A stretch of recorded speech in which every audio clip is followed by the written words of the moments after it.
isa sa pinakamakasayang lalawigan sa Pilipinas noong ikalawang digmaang pangdaigdig o World War II. Ngayong araw ay ating lakbayin at tuklasin ang natatanging kagandahan ng probinsya ng Bataan. Dito yan sa Sige Series, ang bagong yugto.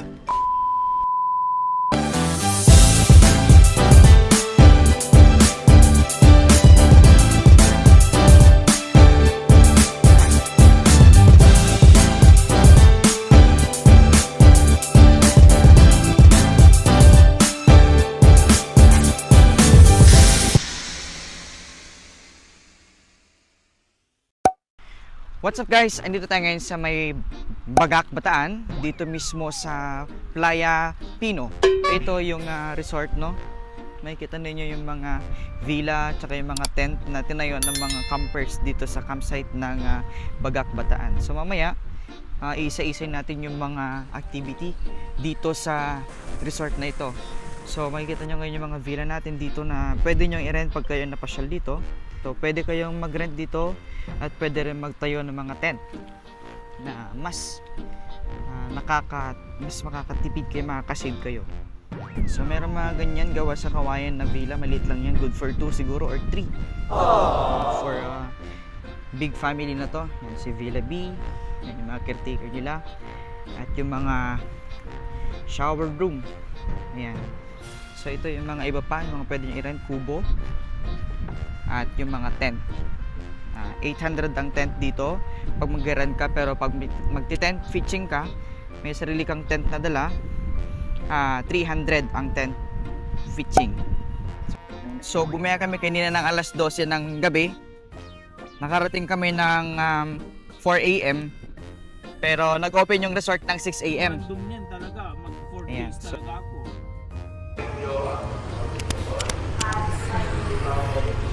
At dahil nga sarado ang resort ng alas 4 ng madaling araw, ay dumiretso muna kami sa palengke ng Bagak Public Market.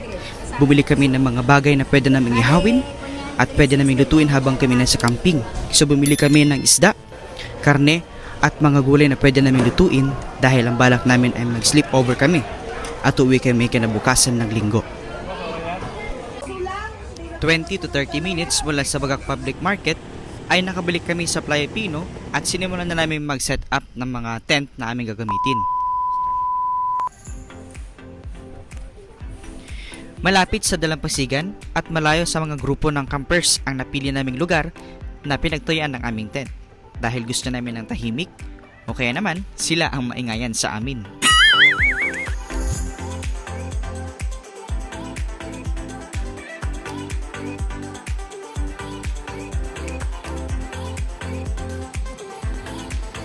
Pagkatapos nga na yung may tayo ang aming tent, ay inihanda na rin namin ang mga bagay na lulutuin namin para sa aming tanghalian.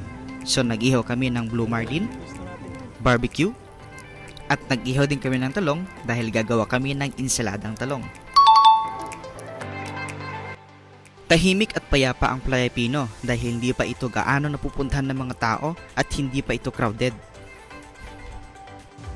Ayan, so nag-iihaw kami ng isda at saka talong para sa lunch namin. So yan si Blasik tsaka si Lars. Meron sir. Bira. Maan.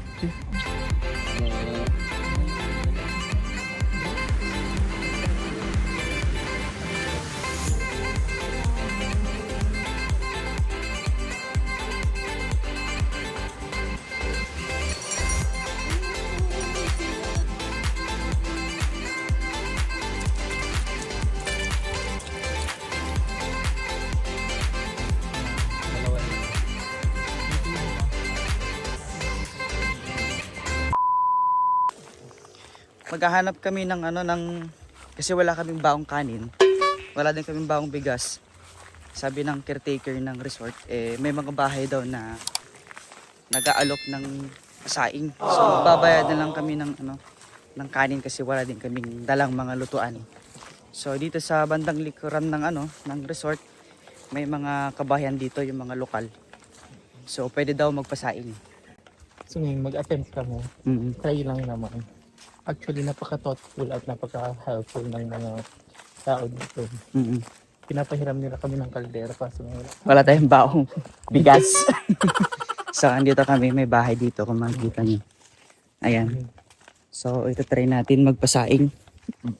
Kasi yung mga kasama namin doon sa beach, luluto na, nag-iihaw na sila. Pero, yun nga, wala kaming kanin. May magpasaing ng ano? Ng kanin. Wala kasi kaming bawang kanin, pwede po ba? Or may tinda kayong kanin mo? Mga 1 kilo. 1 kilo. Magkano po ang 1 kilo? Ang 1 kilo ay bili ko kasi sa bigas 66. 1 kilo. Kung magpapasayang kayo, magkano po? Bali, ano, sa akin na din yung bigas. Sige Sa po. akin bigas. Bali 100 yung pasain. So, babalikan namin yung pinasayang namin kanin doon kay ate. So, 40 minutes na mahigit. Ay, wala yung mic mo. Wait lang. Yan, so, kasama namin si Roy Bahian. Kapatid namin. Katrabaho namin. So, yan. Dito na tayo sa bahay ni ate. Few moments later. Yan, so, nakuha na namin yung pinuluto naming rice. Thank you po! At, thank you po! Babalik na kami sa aming campsite. Campsite! So, kunting lakad lang. Kunting lakad lang, makakabalik na kami sa campsite. So, kakain na. Ang daming baboy-baboy. Sige. Ayun, malaki na yan. Oo nga, malaki. Malaki. Ang ganda ng area natin, na. Gitna, tapos may isa lang yung punong malaki. Pero mas maganda tayo. Oo. Tapos, konti lang yung tao. Unlike sa ibang, isla.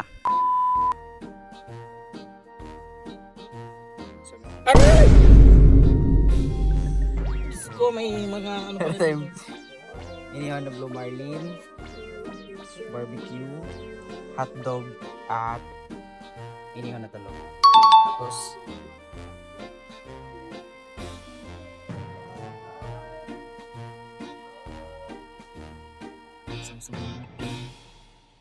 Toyo.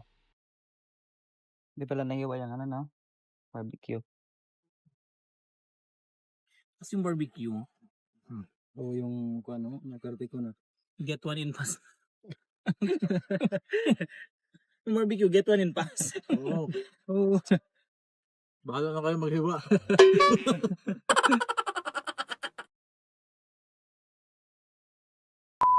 Ayan. So maganda dito sa Playa Pino, May orange na. may flag. Ayan. So maganda dito sa Playa Pino, hindi siya kagaya ng ibang resort na talagang dagsa ang tao. So hindi siya ganoon ka-crowded, no? Kung kailangan mo talaga ng peace of mind, maganda dito sa Playa Resort, Playa Pino, no? Sagana sa tubig, hindi siya namamatayan. Ayan. So pupunta natin yung nakita namin kayo ng akyatan, kung ano ang meron doon. Yung mga basurahan nila gawa sa bato, gawa sa cement PVC. Oo, no, plastic. Ayan, so may mga tables na din dito na pwede nyong i-rent. So maganda dito, madaming gwardiya. Sir, pwede pumasok dyan? Hindi ba? Dito pwede. Dito pa pwede. So, ang trivia lang, no? Si Playa Pino ay nakaharap sa West Philippine Sea. Ayan. At sa kaliwang bahagi naman, mapapansin mo yung parang pier. No? Zoom in ko. Ayan. Na part ng Las Casas, Pilipinas. Las Casas Pilipinas de Acuzar. Ay. Las Plazas de Filipinas. Las... Kanina bago kayo pumasok, may napansin kaming hagdan, paakyat ng dito sa gilid ng resort. So papunta doon yun sa view deck. So akyat kami pero iikot kami kasi yung part dito ay medyo delikado daw. Ito yung daanan, no? Napaka enchanted. Ayun, yung view deck na isa siguro. So yan, yung nakita namin kanina. So medyo delikado na daw yan. Kaya hanapin natin yung isa pa na view deck. So iikot daw tayo palabas. Maganda dito sa resort, dito sa Playa Pino, meron pa rin silang signal kahit medyo remote area. Tapos meron din mga may kuryente na. So bukod sa solar, meron din kuryente. Medyo maganda pa rin yung accessible pa rin yung mga internet na mobile data. So you can share anytime sa social media. Ayan, so naglalakad tayo para hanapin yung isang view deck na sinasabi nila kasi hindi safe yung nasa harapan. Pero papansin mo habang naglalakad ka dito sa may forest nila, may mga tawag dito, ornamental plants na nabibili sa mga garden ito, no? So malayang lumalago dito yung mga plants na ganito na medyo pricey sa labas. So, ito yung isang view deck na mas safer kasi yung isa kanina nagagawa sa Kawayan. So, akitin natin to para makita natin yung top view ng Playa Pino.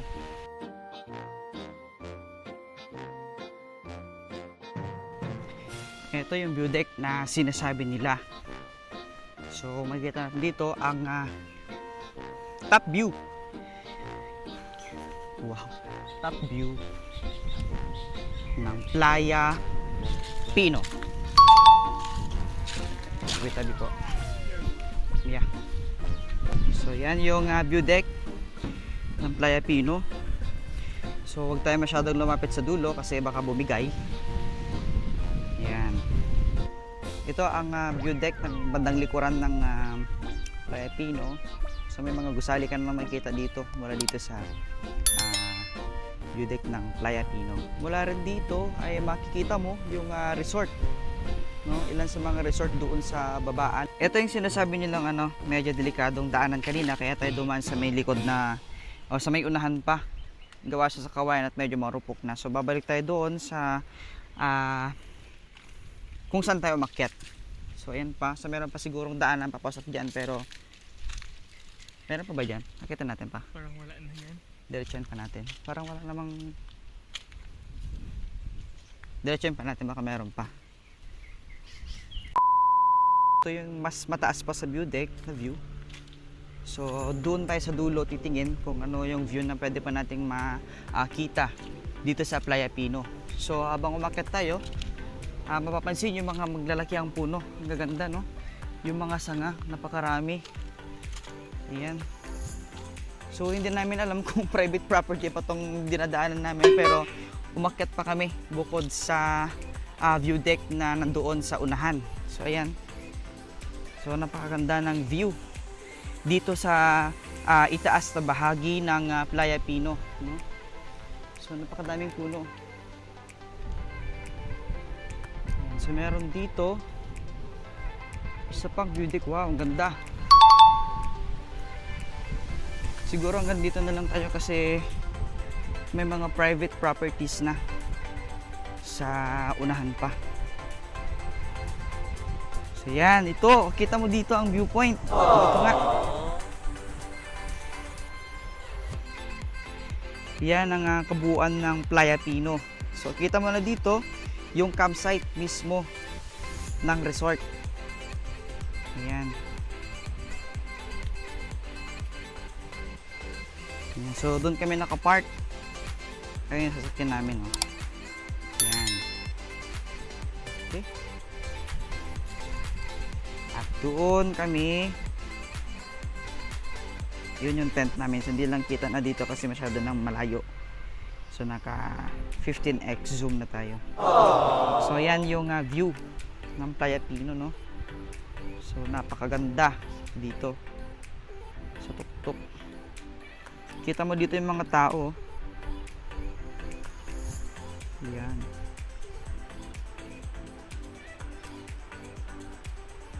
Yan, so guys, nandito tayo ngayon sa may view deck ng Bagak, Bataan.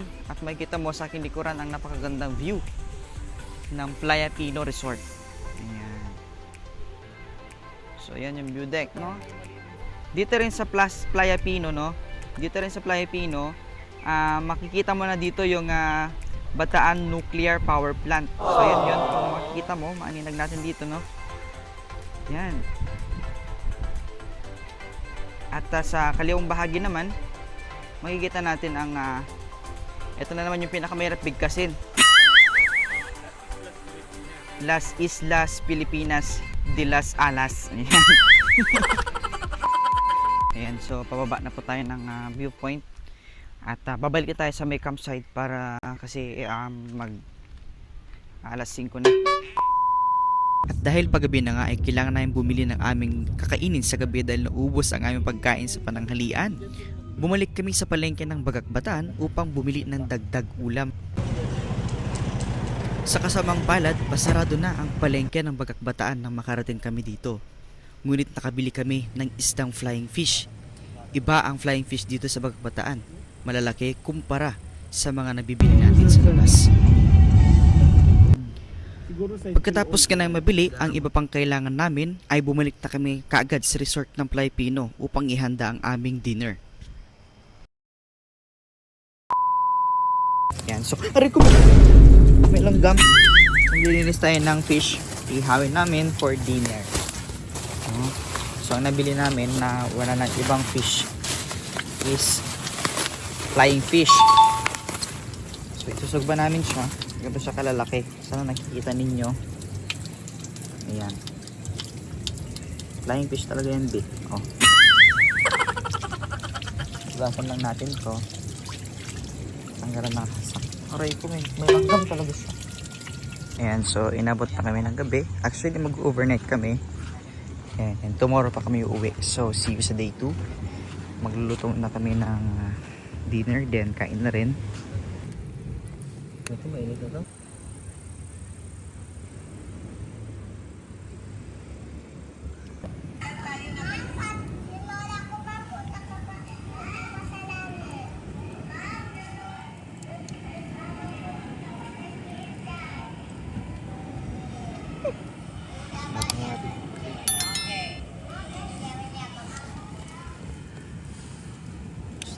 Yeah.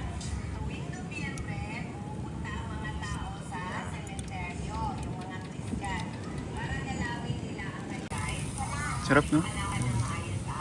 Mataba yan. Sarap ng tingin ko, sir. Gawing tuyo.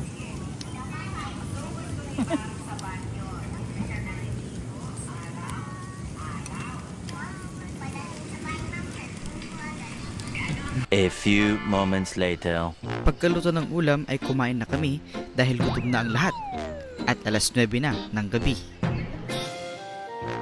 Ulam namin ang inihaw ng flying fish, lechong manok, at ang naiwan naming tanghaliang inihaw na barbecue.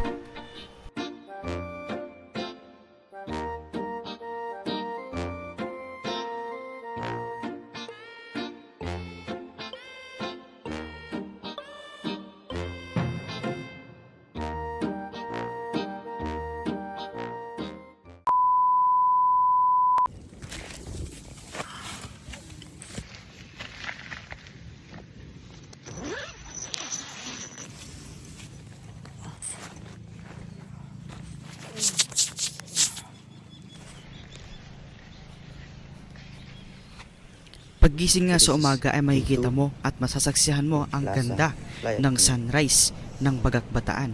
At dito pa rin nga sa Flypino, tahimik ang umaga.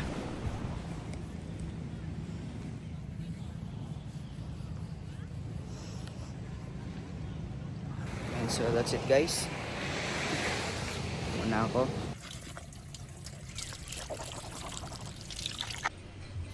Mainit na kape ang almusal namin ngayong umaga. At maya-maya nga ay nagsimula na kaming iligpit ang aming mga gamit upang makabalik ng Metro Maynila.